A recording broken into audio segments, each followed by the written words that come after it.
Mudah-mudahan nanti ke depan, mungkin 2 tahun ke depan, Nah. 3 tahun ke depan, saya akan membuat sesuatu yang lain lagi yang bisa. Sudah ada bayangan? Sudah ada bayangan. Bapak Haji Yusran Yusuf, selamat malam. Malam juga. Iya. Gimana hari ini? Alhamdulillah, hari ini saya merasa sangat berbahagia sekali atas undangan Adinda. Tentunya ini suatu hal yang istimewa buat saya, luar biasa malam ini. Mudah-mudahan ini adalah awal langkah kita untuk lebih bekerja sama, terus ada hubungan chemistry antar mitra dari Adinda dari Wajah Intelektual Mandiri bersama dengan saya selaku secara pribadi. Dan tentu kami juga sangat bahagia atas kedatangan Bapak di sini dan sebagai tamu tapak tilas ya malam hari ini, dan tentu kita akan mengulas banyak hal tentang sosok Bapak Haji Yusran Yusuf ini ya. Bagaimana? Siap. Karena gini loh, menarik sekali karena Bapak ini adalah seorang yang kalau saya bilang tuh nggak pernah capek. Itu. Kayaknya nggak punya rasa capek ya. Iya. Sebetulnya capek itu adalah sesuatu yang memang harus kita hilangkan dari diri seseorang. Bukan berarti setidaknya juga tetap menjaga stamina. Tapi inilah memang harus kita perlihatkan bagaimana konsisten kita terhadap publik ataupun dengan siapapun kita diajak untuk bermitra bekerja. Jadi selalu kita lebih stamina yang stabil, walaupun mungkin ada beberapa hal yang memang kurang sehat, tetapi kita mengupayakan lebih maksimal saja. Enggak, soalnya gini Pak ya, dari pagi ya kadang beraktivitas dari ya pagi sekali, bisa dibilang dari subuh ya. Iya. Karena saya sering melihat Anda berkegiatan dari subuh, kemudian agak siang kita ketemu lagi dalam kegiatan yang berbeda. Kemudian sore ada lagi, malam saya lihat di grup ada lagi kegiatannya. Luar biasa. Ya karena juga kesibukannya sebagai dosen ya, tugas utama sebagai dosen. Juga pejabat struktural di kampus juga. Juga kemarin mengelola bank swasta ya, salah satu bank swasta yang ada di Wajo. Dan masih banyak lagi, bahkan usaha Anda semakin Alhamdulillah. Ini mungkin ada rahasia di balik nggak pernah capeknya ini Bapak. Sebetulnya memang sebetulnya ini terlahir berangkat dari dukungan keluarga, terus support dari seluruh teman-teman, dan saya perlu juga menyampaikan bahwa ini adalah bagian pembelajaran saya bersama dengan Bapak almarhum Dr. Sanusi. Dia hebat, orang hebat, menjadi inspirasi buat saya. Ternyata dari sosok yang sederhana ternyata membuat sesuatu yang istimewa. Jadi saya banyak belajar hidup dengan beliau yang memiliki prestasi luar biasa. Ya, bukan hanya di lembaga pendidikan, di dunia kesehatan, tapi di dunia sosial dia luar biasa. Jadi saya banyak belajar dari sosok beliau. Dan alhamdulillah sekarang saya sudah merasakan bahwa ternyata belajar dengan orang yang hebat bisa kita menjadi jauh lebih hebat. Walaupun saya menganggap bahwa saya belum hebat, tapi saya ada rasa kenyamanan hidup saya bersama dengan orang di sekitar saya. Jadi bisa dibilang di balik siapa Anda hari ini ada sosok yang istimewa buat saya. Ya, adalah Bapak Dr. Haji Muhammad Sanusi Karateng. Dia luar biasa. Ya. Beliau menempa Anda sejak saya bergabung dengan bersama beliau, saya masih ya mungkin dari anak-anak ya. Kemudian saya disekolahkan, kemudian tentunya dari apa yang saya lakukan dengan beliau, bersama dengan beliau. Mulai dari jalan-jalan kaki, naik mobil, saya sering berbagi dengan beliau. Jadi sering dapat pelajaran seperti itu. Tapi yang terpenting dan ternyata yang memang terlahir di situ adalah kedisiplinan, kejujuran, dan terpenting adalah bagaimana memang membangun suatu integritas yang bagus sehingga orang-orang di sekitar kita memberikan kepercayaan penuh bahwa mampu diberikan tempat dimanapun dia berada. Jadi itu adalah pembelajaran luar biasa yang diberikan kepada saya. Jadi luar biasa ya perjalanan hidup Anda. Jadi sejak kecil sudah dididik ya oleh seorang almarhum. Ya. Dan memang beliau memang sederhana, ya. Dan itu memang ciri khas beliau. Jadi kesederhanaan yang membuat kita akan bukan berarti sederhana harus lebih rendah, tapi tidak. Bagaimana kesederhanaan ini terbangun sehingga menjadi sosok berlian yang bagus. Jadi ini harus memang dipupuk. Dan paling lagi membuat saya merasa suatu kepuasan bahwa ternyata saya berada di lembaga diberikan juga kepercayaan sebagai wakil dekan sekarang di Fakultas Ilmu Administrasi di Universitas Pandu Sengkang. Ini suatu kehormatan buat saya bahwa ternyata sosok saya yang memiliki impian mungkin tidak terlalu tinggi, impian terlalu melambung tinggi, tapi ternyata ada kepercayaan untuk menempatkan posisi itu. Tapi memang seharusnya memang kita ini memang diharapkan sekarang untuk anak-anak sekarang harus memiliki impian yang tinggi. Harus punya impian. Impian lebih, setidaknya harus lebih tinggi lagi. Jadi mungkin dari impian-impian itu kita lebih bisa menjadi sosok visioner yang setidaknya ada target capaian yang harus dicapai. Jadi intinya mungkin jadi selalu melakukan sesuatu dengan ada target harus dicapai. Ya. Dan alhamdulillah sekarang walaupun saya harus bekerja di secara memang harus biasa sebagai dosen, tentu juga ada hal-hal yang harus dilakukan di luar sebagai dosen. Hal ini memang menjadi bagian juga bagaimana memberikan ilmu kepada, apalagi saya sekarang memiliki keluarga, punya anak. Mudah-mudahan anak saya juga bisa melihat bahwa ternyata seseorang tua harus seperti ini. Jadi ini suatu pembelajaran buat kita semuanya, bukan cuma dari lingkungan keluarga saya, tapi mungkin dari anak-anak mahasiswa yang saya ajar bahwa tidak boleh kita hanya bekerja dalam satu titik, tapi bagaimana bisa membuat titik-titik lain yang bisa menjadi pundi-pundi pendapatan penghasilan yang bisa lebih besar lagi. Jadi tadi yang pertama adalah intinya jangan takut bermimpi. Jangan takut. Dan memang harus bermimpi. Harus bermimpi. Jadi impian itu harus lebih. Tapi impian itu memang juga harus mengukur diri kita sendiri sejauh apa potensi yang kita miliki. Jadi jangan bermimpi juga terlalu muluk-muluk, tapi memang menyesuaikan dengan kondisi yang kita miliki. Apa sih kemampuan kita? Tapi saya rasa dengan impian itu sudah bisa memancing potensi-potensi itu untuk bisa berbuat lebih baik lagi. Dan kemudian yang kedua yang saya simak ternyata adalah semua potensi yang ada di sekitar kita dan kita yang miliki harus dimaksimalkan. Jadi kita tidak boleh berpuas diri hanya contohnya tadi selain sebagai dosen, sebagai pejabat struktural dan juga mengembangkan potensi-potensi lain di luar itu. Dan itu memang harus memang. Jadi sebetulnya manusia itu memiliki berapa potensi. Cuma terkadang memiliki ketidakberanian sebetulnya. Dan ternyata memang untuk menjadi sosok memang lebih hebat harus memiliki kepercayaan diri yang tinggi, berani, itu yang perlu. Kemudian yang terpenting lagi adalah selalu optimis. Jadi jangan selalu melangkah sesuatu yang selalu merasa pesimis. Itu akan lebih mengganggu, menghalangi proses lebih baik. Jadi selalu optimis. Harus ada optimistis. Kemudian tidak boleh cepat berpuas diri ya. Iya, tidak boleh cepat. Karena terkadang memang juga kita tidak berhasil, langsung down turun. Jadi itu adalah pembelajaran. Harusnya itu adalah menjadi bagian yang harus kita koreksi ulang kembali apa memang penyebabnya, dan kita ambil solusi untuk melangkah lebih baik lagi. Nah yang saya sorot yang tadi harus memaksimalkan potensi yang ada dalam diri, dan itu juga yang membuat Anda seperti tidak pernah capek beraktivitas di beberapa tempat dalam satu hari itu, begitu ya Pak? Iya, karena segala yang memang kita lakukan itu adalah menumbuhkan rasa kecintaan dengan apa yang kita lakukan. Jadi tentunya dengan rasa kecintaan yang tulus, ikhlas, serasa semua itu akan menjadi ringan.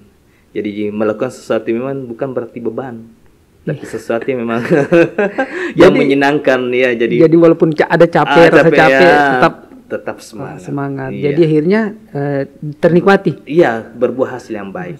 Dan itu yang membuat seakan-akan rasa capek hilang. Iya, hilang. Jadi memang kadang kita itu bekerja satu hari full, tapi memang tetap juga kita memanage mana waktu untuk memiliki kualitas yang besar dengan keluarga, karena memang harus terbagi pekerjaan, keluarga, dan dengan teman. Jadi semua harus punya waktu punya yang porsi sendiri. porsi sendiri. Oh, iya. Jadi setiap hari seperti itu ya Bapak, setiap hari ya. Bahkan setahu saya Anda hampir tidak punya hari libur. Iya, jadi iya kalau memang kita lihat memang waktu libur itu kayak memang jarang buat saya. Tapi memang ada waktu-waktu tertentu yang memang harus saya pergunakan. Kalaupun saya memang harus libur, maka harus libur. Gitu. Jadi tidak juga terlalu memporsi diri untuk bekerja memporsi diri waktu dengan waktu yang harus seperti itu. Tapi bagaimana juga ada waktu ruang tersendiri untuk menikmati istirahat itu. Jadi tetap meluangkan waktu dalam 1 minggu tuh ada atau sekian 1 bulan? Untuk 1 minggu kayak tidak ada, tapi dalam satu jadi kalau 1 bulan mungkinlah ada 1 hari atau 2 hari untuk memang saya gunakan untuk istirahat. Tapi terkadang istirahat juga saya lakukan aktivitas lain mungkin secara online ya ataupun seperti apa. Setidaknya ada istirahat tapi ada sedikit tetap produktif ya, jadi jadi tidak ada waktu yang terbuang ya. Nah masalahnya yang ingin saya tanyakan, bagaimana dengan keluarga? Alhamdulillah dengan keluarga juga dia bisa melihat, mungkin dari awal mungkin juga kaget pada saat saya berkeluarga ya. Kok ayah saya, suami saya ini jarang di rumah ya. Tapi mungkin karena keterbiasaan itu dengan dan alhamdulillah juga istri mensupport ya.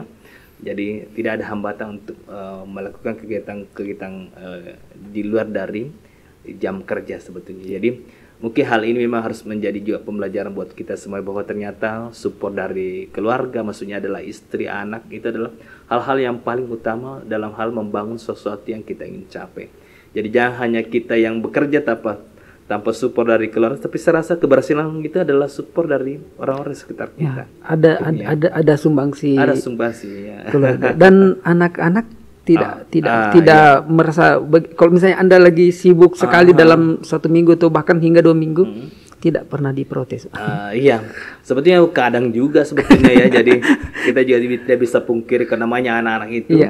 Kalau kita sementara sementara bekerja, baru mereka dia juga mau keluar jalan-jalan apapun itu, setidaknya karena harus saya memberikan dulu pemahaman ya, artinya bahwa saya seperti dalam keadaan ini, bahwa ayahnya adalah orang yang memang seperti itu, harus sesibuk itu. Ini, ya. Dan saya tetap juga menjanjikan bahwa nanti di lain waktu kita akan melakukan jadi disubsidi ya. Jadi sebetulnya komunikasi itu adalah hal yang paling utama. Gitu. Komunikasi. Jadi jangan sampai juga ada yang merasa dirugikan ya. Jadi walaupun memang kita dalam satu keluarga kecil, tapi setidaknya komunikasi harus terbangun. Jadi ini harus kita lakukan. Bagaimana nanti memiliki persamaan persepsi, memiliki visi yang sama, tujuan hidup yang sama, sehingga kita bisa lebih kuat sebetulnya. Nah itu tadi dukungan dari keluarga yang mengerti, itu menjadi kekuatan yang tersendiri buat saya. Karena soalnya ini Anda sibuk sekali, kemudian banyak kegiatan di tempat yang berbeda, dan keluarga mampu memahami itu sesuatu yang luar biasa buat saya. Luar biasa. Dan saya rasa ini adalah satu anugerah buat saya. Jadi kesepahaman itu adalah sesuatu yang betul-betul menguatkan saya untuk lebih baik lagi. Dan yang saya juga lebih berterima kasih kepada seluruh teman-teman ya, mulai dari rekan-rekan dosen, rekan-rekan relasi, semua memberikan support dan memberikan saran, pendapat, masukan, sehingga ternyata sarang-sarang itu adalah sesuatu yang positif yang bisa membuat saya lebih memiliki keberanian, kepercayaan diri untuk melangkah lebih baik lagi ke depan. Jadi mudah-mudahan dengan teman-teman saya sekarang, teman-teman yang akan karena memang di lembaga pendidikan di Universitas Pandeman Susengka itu adalah kita memiliki nilai hubungan sosial yang tinggi. Jadi saya rasa itu adalah sesuatu modal kita juga sebetulnya ya. Jadi relasi luar biasa. Jadi kita menjadi sosok yang betul-betul menjadi lebih lebih kuat di tempat itu. Jadi Karena mungkin karena jadi karena ada teman-teman yang banyak ya. Selalu bareng-bareng jadi enak. Jadi kita merasa nyaman. Gitu. Jadi tidak pernah merasa capek. Gak pernah capek karena bekerjanya juga hilas ya seperti itu. Mungkin itu kuncinya mengapa Anda seakan-akan tidak pernah begitu merasakan capek. Itu tadi kunci adalah selalu melakukan sesuatu memang ikhlas. Tulus. Jadi bukan menjadi beban seperti itu. Jadi nggak pernah merasa bahwa pekerjaan itu beban. Tidak jadi beban. Jadi seperti itu. Jadi ternikmati saja begitu ya. Kita menikmati dan kita mengalir. Sama kalau kita misalnya memang kalau kita berada di dalam arus air, kadang memang ombaknya besar, kecil atau deras airnya. Tapi mana kita mengalir sesuai dengan proporsi yang kita miliki, sehingga tidak tergilir ke sesuatu yang bisa menjatuhkan. Nah, ini yang menarik, Anda mampu membagi waktu antara tugas utama Anda sebagai seorang dosen, sebagai seorang pejabat, tetapi usaha Anda semakin ini ya, alhamdulillah, semakin sukses. Alhamdulillah. Dan mohon maaf, yang menarik yang saya lihat adalah Anda berani menawarkan hal-hal baru. Itu. Apakah menampilkan hal baru itu adalah memang adalah kunci rahasia Anda gitu? Iya, memang kita butuh inovasi, butuh sesuatu yang baru ya. Kemarin ini memang saya hanya mencoba berani dengan berusaha di homestay Yuskay. Walaupun langkah awalnya memang orang melihat, kenapa tempatnya seperti ini dengan ketika orang ramai buka di pusat-pusat kota, Anda menepi ke pinggir-pinggir sawah ya. Jadi saya melakukan hal itu. Saya punya pemikiran lain bahwa ternyata saya memiliki memang nilai jual di sisi-sisi pedesaan, di pinggir-pinggir sawah. Dan ternyata prospeknya lebih besar juga, karena yang datang juga adalah memang orang-orang yang mau menikmati untuk beristirahat. Dan sekarang saya juga mencoba membangun rumah makan, memang sepertukan untuk homestay, tapi ternyata bisa juga untuk umum. Dan alhamdulillah setelah 1 bulan saya bisa menghitung omsetnya. Luar biasa. Dan saya paling merasa bangga adalah ketika memang mempekerjakan orang-orang di sekitar saya yang tidak memiliki pekerjaan tetap. Saya bisa memberikan kehidupan yang baru buat mereka. Jadi ini suatu rasa syukur, rasa kebahagiaan, kebanggaan mempekerjakan orang-orang yang tidak memiliki pekerjaan. Jadi yang pertama tadi adalah ketika orang membuka di kota, di pusat-pusat kota, Anda menepi ke pinggir sawah. Kemudian ketika orang ramai-ramai membuat restoran dengan sajian-sajian modern, Anda mengambil yang berbeda ya. Makanan tradisional. Jadi saya mengarah ke lidah Bugis. Tapi orang lain yang ternyata yang datang menikmati itu. Jadi sekarang saya melihat ternyata lidah masyarakat kita lebih banyak ke tradisional. Ya, ternyata sekarang saya bisa melihat ternyata peluang konsumen untuk kuliner itu ternyata memang luar biasa juga untuk dikembangkan. Nah, apa pertimbangannya kenapa kok harus selalu memilih yang hal-hal berbeda? Saya mengatakan bahwa itu adalah pasar yang terkadang orang lupakan. Padahal ini adalah sesuatu yang punya peluang besar. Jadi saya rasa dengan melakukan hal yang berbeda tapi melihatkan kualitas yang bagus dengan rasa yang bagus, dengan tentunya adalah tempat nyaman yang bagus, saya rasa itu adalah menjadi kunci yang utama dalam hal meningkatkan usaha yang kita miliki. Jadi memang yang baru itu sangat dibutuhkan, dan yang baru itu memang semua akan mencoba merasakan itu. Karena terkadang memang orang lebih menotong ke hal-hal yang sama, sehingga orang timbul rasa kebosanan. Jadi Anda menawarkan sesuatu yang baru, berbeda ya. Jadi memang sosok yang harus kita lakukan, sosok yang mau menjadi wirausaha yang bagus adalah melakukan hal-hal yang baru, tapi memiliki nilai jual yang bagus dan tentunya adalah kualitas yang bagus. Nah, jadi kuncinya kalau mau jadi wirausahawan harus berani,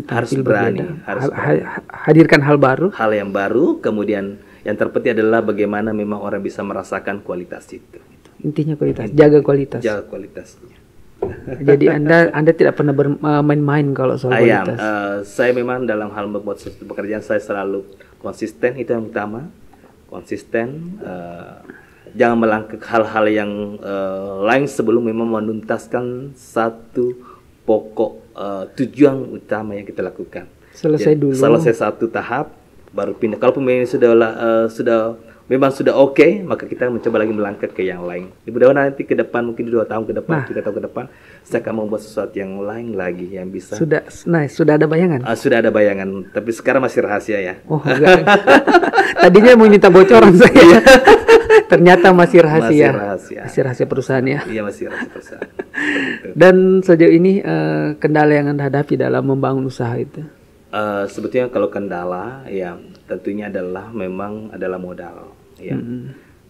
Tapi alhamdulillah mungkin karena kita juga memiliki beberapa relasi ban, utamanya ban umum ya, memberikan banyak bantuan juga, sehingga tentunya memang kita juga melihat dari sisi memang pendapatan ya. Tentunya dengan pendapatan ini memang menjadi bagian untuk kita berhitung untuk memulai suatu usaha. Tapi yang terpenting memang bagaimana kita memang memiliki modal yang kuat juga sebetulnya, walaupun tidak terlalu memang besar, tapi kita melihat modalnya seperti apa itu modal itu kita lakukan ya. Jangan kita juga membuat sesuatu yang besar tanpa memiliki modal ya.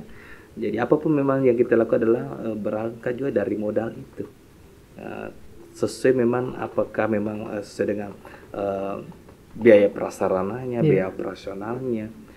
Semua harus kita berhitung sebetulnya. Jadi segala sesuatu yang kita lakukan itu selalu punya perhitungan yang baik, perhitungan yang matang, sehingga kita tidak memiliki kebangkrutan. Ya. Jadi meminimalkan risiko. Jadi memang membuat sesuatu usaha bayang itu sudah kita memang melihat sisi resikonya, sisi keperluannya, sehingga kita memiliki strategi yang bagus untuk bisa. Jadi yang tadi berani nggak asal berani. Tidak asal berani. Yang penting, saya kira yang penting berani. Ayo kita maju gitu. Tetap kita memang memiliki strategi juga.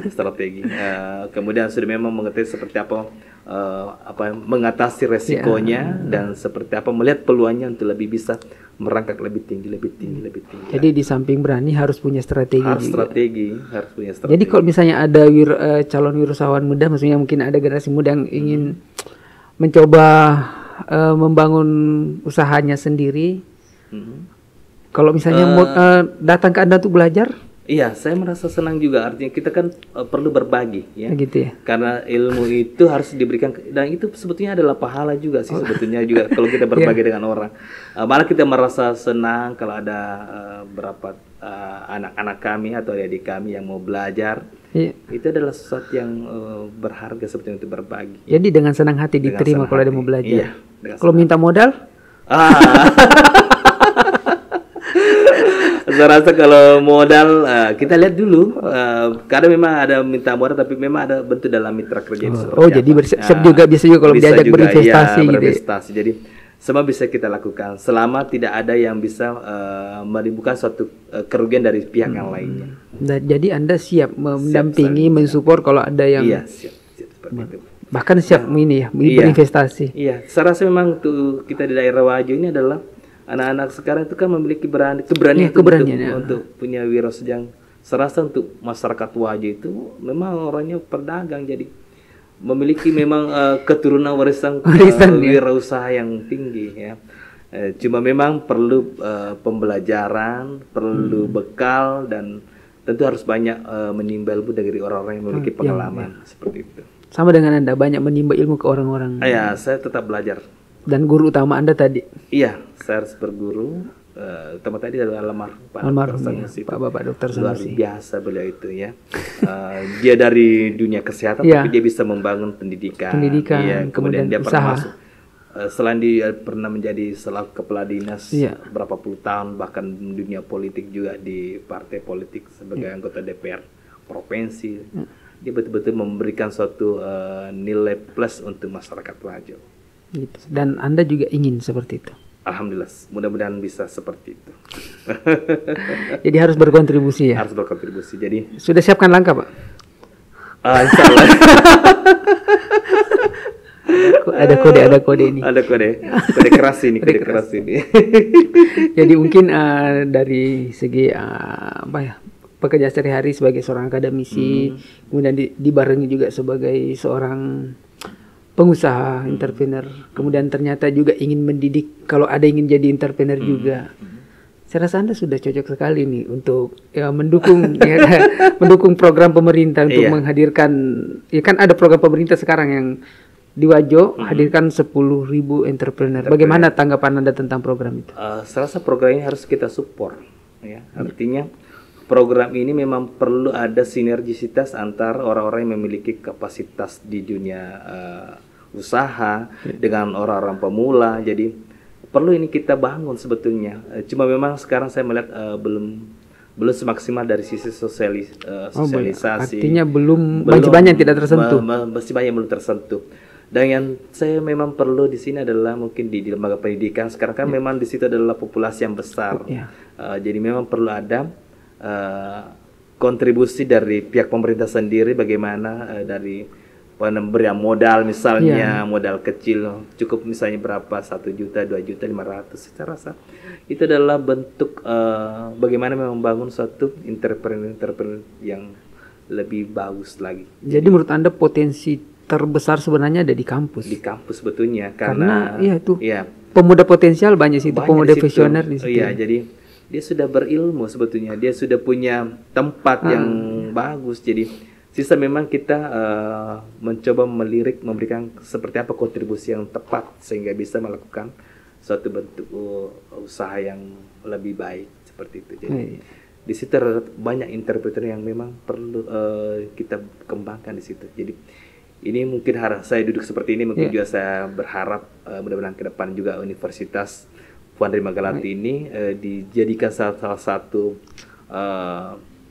sampel ya, bahwa ini harus memang kita lirik untuk kita bisa berikan, jadi laboratorium kewirausahaan. Iya, kewirausahaan ya, inkubator ya. Inkubator. Jadi sebetulnya sangat-sangat potensi untuk itu. Jadi mudah-mudahan hari ini kalau mungkin ada dari pihak dari pemerintah khususnya itu dinas terkait ya, jadi bisa memberikan setidaknya pembekalan lah ataupun bentuk-bentuk lain yang setidaknya bisa membangun inspirasi anak untuk melangkah selaku entrepreneur. Dan Anda siap memfasilitasi itu?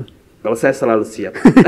Artinya memang selalu ingin membina wirausaha-wirausaha. Saya lebih senang seperti itu. Jadi kemarin juga Wajah Intelektual mengundang saya memberikan sedikit inspirasi untuk anak-anak muda terkait tentang kewirausahaan. Ya, sebetulnya kewirausahaan itu sesuatu yang menjanjikan sebetulnya. Dan memang kan pemerintah mengharapkan bahwa anak-anak tidak hanya lebih banyak mengarah ke lembaga pemerintah atau bekerja di tempat pegawai, tapi bagaimana membangun suatu pekerjaan yang bisa berpenghasilan lebih besar. Bahkan kok bisa memperkerjakan orang lain. Iya, seperti itu.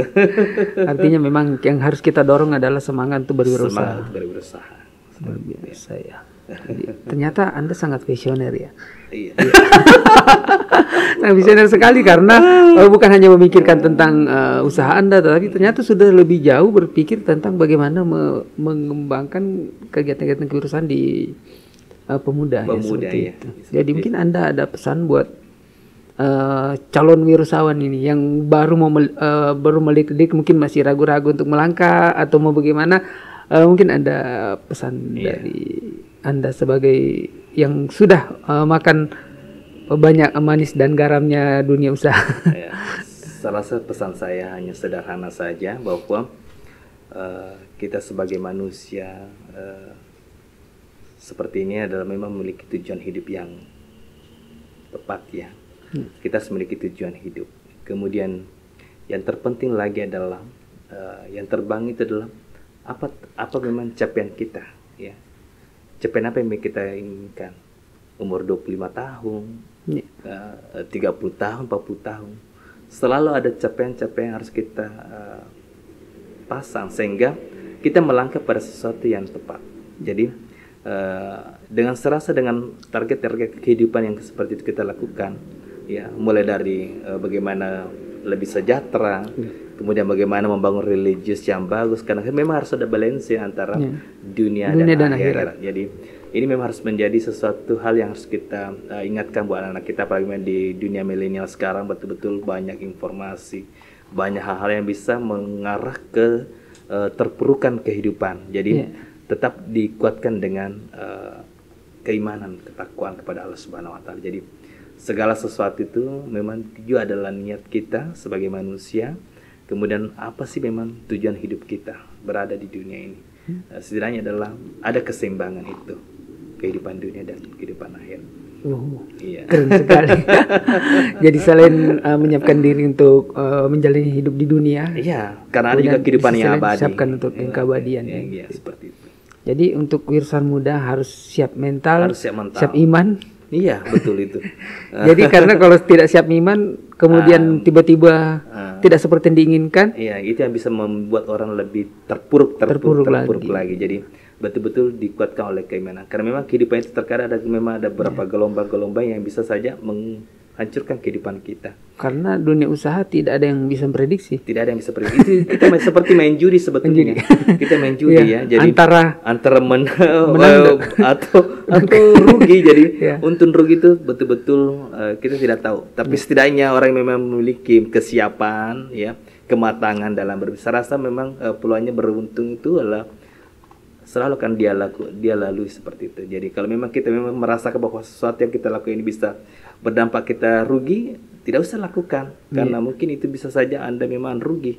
Tapi kita memang melihat juga sisi peluangnya. Kita bisa membaca peluang itu yang jelas adalah membaca peluang. Jadi kunci utama dalam memulai usaha adalah melihat peluang dulu. Peluang yang enggak asal berani. Asal berani tidak asal berani. Iya. Saya kira kalau berani penting berani dulu gitu. Salah juga itu. Itu sama mati bunuh diri itu. Lihat dulu peluangnya. Contohnya tadi ketika itu tadi mencari peluang di tepi sawah. Beda sendiri di tepi sawah, kemudian ketika orang rame-rame membuat makanan modern, Anda ambil lidah tradisional dan itu hasil Anda membaca peluang. Iya, saya membaca peluang itu bahwa memang sekarang orang-orang di modern seperti ini dia mencoba dengan rasa-rasa lidah yang memang lebih tradisional. Jadi saya rasa pasarnya besar untuk itu. Nah menarik. Tadi kan mau merahasiakan, masih merahasiakan apa yang, tapi mungkin ada bocoran sedikit. Sedikit saja bocorannya apa yang sedang Anda siapkan saat ini. Menarik menantikan apalagi gebrakan dari Yusuke ini. Sekarang memang saya berumur 47 tahun dan memang target saya di umur 50 tahun bahwa saya harus memiliki usaha seperti ini. Dan bisa saja mempekerjakan lebih dari 20 orang. 20 orang di usia 50, target sudah di usia 50. Sudah disiapkan seperti itu. Jadi usia tua memang siap untuk mempekerjakan orang, kita cukup menikmati saja. Jadi belum ada bocoran nih. Belum ada. Karena menarik sekali nih menantikan apalagi gebrakan. Karena kemarin sudah menggebrak dengan munculnya penginapan yang unik sendiri dengan tempat yang unik sendiri, kemudian pindah ke rumah makan yang juga lain sendiri. Iya, jadi dan ini tentu harus lain sendiri lagi yang muncul nanti. Jadi sebetulnya juga ini terkadang juga orang Pak Isran sementara ini bangun, apa yang mau dibangun ya. Jadi pas selesai baru dilihat, oh ternyata seperti ini dilakukan. Jadi selalu merasakan sesuatu spesial menurut saya. Jadi kita juga tidak perlu membocorkan segala sesuatu yang belum pasti ya. Pokoknya tunggu tanggal mainnya. Tunggu tanggalnya. Kita melihat dulu keberhasilan itu, baru kita orang-orang sudah bisa melihat dan mengukur bahwa ini yang dicapai. Walaupun memang kita memiliki kesiapan untuk ke situ. Nah, terakhir untuk ini, kalau orang yang belum mengenal tempat Anda, apa yang Anda tawarkan di sana? Yang belum mengenal tempat saya, hari ini melihat saya bahwa saya memberikan, yang jelas saya memberikan fasilitas yang bagus, kemudian kenyamanan, dan yang terpenting adalah bagaimana bisa menikmati suasana menginap yang tenang, nyaman. Kemudian tentunya ada beberapa fasilitas yang memang diharapkan oleh customer ya. Dan sekarang saya sudah menyiapkan lagi tempat ruang meeting juga ada. Dan alhamdulillah kemarin ada beberapa juga yang mencoba sudah membuking beberapa tempat untuk persiapan pengantin. Dan ini kami sudah, tentunya dengan seperti itu, saya sudah bisa melihat bahwa ternyata tempat saya ini memang sudah ingin dicoba oleh orang-orang yang memiliki keinginan untuk lebih tenang dan hidup lebih nyaman. Iya. Itu. Jadi kalau mau menikmati semua itu datang ke Yuskay. Di Homestay Yuskay. Di Jalan Tekur atau arah Bendungan. Ada Bendungan Tempe. Pokoknya sekitar Bendungan Tempe ada Yuskay di sana. Ada Yuskay di situ. Iya. Mau sarapan pagi ada juga bubur jaur. Ada bubur jaur yang masih satu grup dengan itu. Jadi sekarang memang lagi viral bubur gitu. Jadi orang bilang juga kenapa bubur ayam? Saya katakan buat apa kita bangun pagi-pagi kalau tidak ada produksi yang kita lakukan. Ternyata itu ada hikmah juga di pandemi ini, ya. Jadi saya bersama adik saya membuat usaha bubur ayam jaur, ya. Sekarang saya mencoba beberapa menu lagi.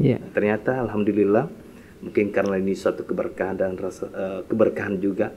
Ternyata pandemi ini bisa memberikan dampak juga untuk membuat sesuatu yang lebih. Jadi pandemi ini justru tidak.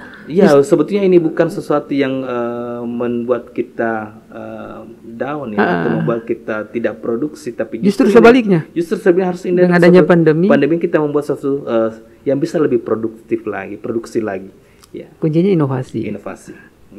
Jadi sudah kita berbicara tentang semuanya. Sekarang Anda sebagai orang yang lagi giat-giatnya membangun usaha dan juga mendorong entrepreneur muda, dan juga ada Wajah Intelektual Mandiri juga dalam upaya menyiapkan entrepreneur atau tenaga terampil muda. Apa sih pesan Anda apa sih Anda harapkan untuk Wajah Intelektual Mandiri? Iya, semoga ini Wajah Intelektual Mandiri karena ini adalah wadah lembaga yang bagus. Artinya bagaimana melahirkan anak-anak yang berkualitas, ya. Dari sisi IT, dari sisi kemampuan sekarang lagi membangun mengemudi, ya. Banyak sekali. Jadi saya melihat juga beberapa usaha yang dilakukan dari Wajah Intelektual ini, saya rasa luar biasa sebetulnya. Bahkan ini saya bisa katakan bahwa Wajah Intelektual Mandiri ini adalah wadah yang tepat untuk anak-anak pemula untuk mencoba, ya, berwirausaha. Karena di sini memang ada juga kursus banyak tata boga, ya. Kemudian saya lihat juga ada makeup, ya. Jadi kemudian apalah banyak, ya. Jadi banyak. Kemarin juga itu saya memang alhamdulillah mungkin bulan depan juga saya bersama dengan Wajah Intelektual Mandiri bersama dengan Uniprima di fakultas memang ada bentuk kerjasama juga, akan mengumpulkan kurang lebih 200-300 mahasiswa untuk memperkenalkan kegiatan setidaknya adalah memiliki speaking public yang bagus, ya. Kemudian juga adalah bagaimana membuat suatu mindset pola pikir, membangun mindset pola pikir anak untuk lebih berani, memiliki tantangan hidup yang keras sehingga memiliki kekuatan yang bisa melahirkan sesuatu yang bermanfaat untuk bangsa dan negara. Keren sekali. Jadi terima kasih sudah bergabung bersama kami di studio Tapak Tilas malam ini juga. Sudah berbagi informasi luar biasa, banyak sekali inspirasi yang Anda tebarkan malam hari ini, dan semoga ini akan menjadi akan melahirkan semangat baru di generasi muda. Dan tentu kami sangat mengapresiasi seorang Bapak Haji Yusran Yusuf dan tentu Yuskay-nya. Iya, terima kasih banyak. Saya juga terima kasih.